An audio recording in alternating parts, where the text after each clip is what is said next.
السلام علیکم ویورز، کیسے ہیں آپ سب دوستوں؟ مجھے امید ہے آپ سب خیریت سے ہوں گے۔ دوستوں آج کی ہماری اس ویڈیو کا جو ٹاپک ہے وہ ہے چوتھی کلاس کی اردو کی بک کا ایک چیپٹر ہے حضرت بلال حبشی رضی اللہ تعالیٰ عنہ۔ حضرت بلال حبشی رضی اللہ تعالیٰ عنہ مشہور صحابی ہیں۔ شروع میں آپ ایک کافر کے غلام تھے جس کا نام امیہ بن خلف تھا۔ وہ مسلمان کا سخت ترین دشمن تھا۔ جب حضرت بلال رضی اللہ تعالیٰ عنہ مسلمان ہو گئے تو وہ ان پر ظلم کرنے لگا۔ آپ رضی اللہ تعالیٰ عنہ کو سخت گرمی میں تپتی ریت پر لٹا کر آپ رضی اللہ تعالیٰ عنہ کے سینے پر بھاری پتھر رکھ دیتا تاکہ آپ رضی اللہ تعالیٰ عنہ حرکت نہ کر سکیں۔ وہ حضرت بلال رضی اللہ تعالیٰ عنہ سے کہتا کہ تم اسلام کو چھوڑ دو، لیکن آپ رضی اللہ تعالیٰ عنہ ہمیشہ انکار کر دیتے۔ رات کو زنجیروں میں باندھ کر کوڑے لگائے جاتے اور گرم زمین پر لٹا دیتے تاکہ آپ رضی اللہ تعالیٰ عنہ کے زخموں میں جلن ہو اور آپ رضی اللہ تعالیٰ عنہ اسلام کو چھوڑ دیں۔ لیکن حضرت بلال رضی اللہ تعالیٰ عنہ ہمیشہ اللہ کو پکارتے تھے۔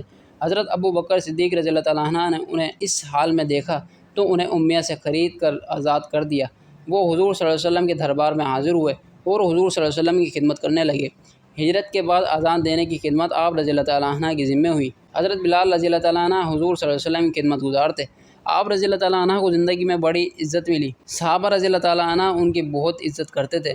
فتح مکہ کے موقع پر کعبہ کی چھت پر چڑھ کر پہلی اذان دینے والے حضرت بلال تھے۔ حضور صلی اللہ علیہ وسلم کے وصال کے بعد مدینہ میں آپ رضی اللہ تعالیٰ عنہ کی جی نہ لگا۔ حضور صلی اللہ علیہ وسلم کی جگہ کو خالی دیکھنا مشکل ہو گیا، اس لیے وہ مدینہ سے چلے گئے۔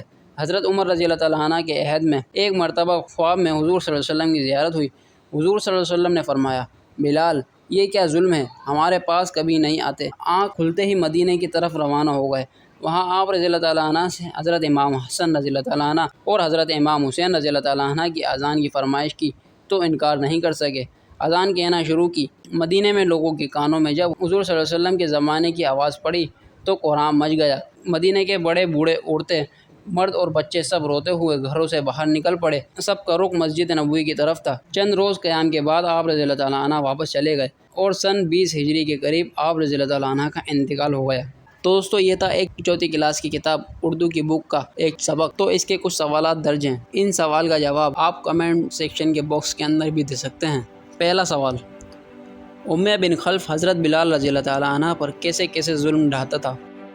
دوسرا سوال، حضرت ابو بکر صدیق رضی اللہ تعالیٰ عنہ نے حضرت بلال رضی اللہ تعالیٰ عنہ کے ساتھ کیا کیا؟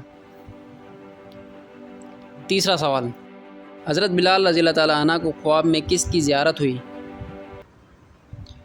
چوتھا سوال، خواب میں حضور صلی اللہ علیہ وسلم نے آپ رضی اللہ تعالیٰ عنہ سے کیا فرمایا؟ پانچواں سوال، حضرت بلال رضی اللہ تعالیٰ عنہ کی اذان کی آواز کا مدینہ والوں پر کیا اثر ہوا؟ اور ان کے جوابات آپ کو نیچے ڈسکرپشن میں مل جائیں گے۔ بہت بہت شکریہ۔